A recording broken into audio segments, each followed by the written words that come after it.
All right, welcome. Over the next few minutes, we're going to do something pretty cool. We're going to look at some of our planet's biggest challenges and flip them into your biggest opportunities. Think of this as a quick masterclass on green entrepreneurship. How to build a business that's good for the world and good for your bank account. So let's just dive right in. Okay, so first things first, we really need to get a handle on the why. Why is this whole green business movement even a thing? Why is it happening right now? Well, the answer, as it often does, really comes down to the numbers.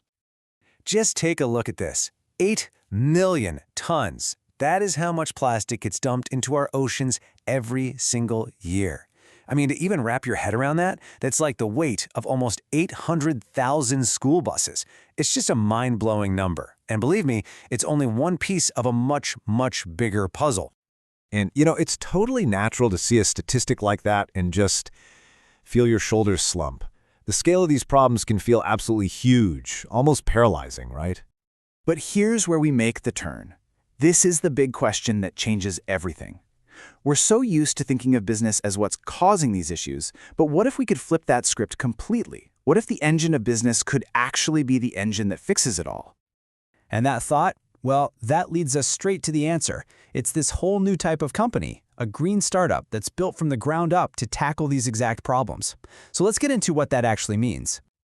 Okay, so a green startup is not your typical company that just happens to have a little side project for charity. No. For these companies, fixing an environmental or social problem is their core mission. It's their entire reason for existing. And this part is absolutely key. They're designed to make money while doing it. The impact and the business are one and the same. This slide really lays it out perfectly. On the left, you've got the old way of thinking. Profit is the only thing that matters. But on the right, you see the green startup model. It has this dual purpose. Success isn't just about the financial return. It's what we call a blended return, a mix of making money and making a real positive impact. And I really want to hammer this point home. This is not just about feeling good or being charitable. What we're actually looking at here is probably the biggest economic and creative opportunity of the 21st century. This space is just begging for innovation, for creativity, for brand new ideas.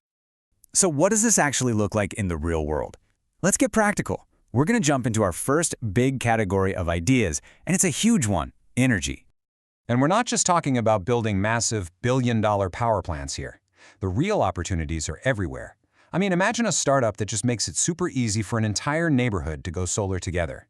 Or what about a simple app on your phone that shows you exactly where you're wasting energy and money in your own home? See, these are smart, targeted solutions. And if you're wondering if there's money in it, well, check this out. Just take one of those ideas we mentioned, home energy management. The market is already big, but look at that projected growth. We're talking about an explosion. This isn't some tiny niche market. It's a boom driven by things like higher energy bills and people just demanding smarter, more sustainable options. Okay, let's switch gears. We talked about the energy we create, now let's talk about the stuff we throw away. This next area is all about completely rethinking the idea of waste. Seriously, the ideas here are so creative. Think about it. A subscription service that rescues perfectly good fruits and veggies that are just a little funny looking and delivers them right to your door. Or a company that rents out awesome kids' clothes and toys because, they're just going to outgrow them in like 6 months anyway. Every one of these ideas takes something we used to call trash and turns it into pure value. This quote just hits it right on the head. We have this weird idea that we can throw things away. But where is away? It doesn't exist. Everything goes somewhere, and the startups in this space are getting really clever about finding new, better places for all of it. So it really all boils down to this one simple, powerful idea. The old way was linear. We take resources, we make something, and then we throw it away. Waste. The new model is circular. We make, we use, we return, and then we remake it into something new. It's about closing that loop and basically designing waste out of the picture from the very start.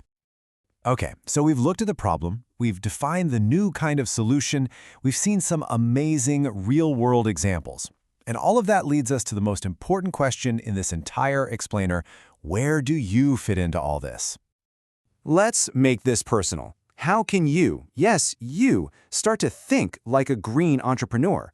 How can you come up with your own ideas, starting like today? It's actually a lot simpler than you might think. Here's a super simple but really powerful 3-step framework. Step 1. Just look around your life. What drives you crazy? What seems incredibly wasteful to you? Maybe it's that mountain of plastic takeout containers every week. Okay, now step 2. Brainstorm. How could a product or a service fix that? Don't censor yourself. Just dream up a solution.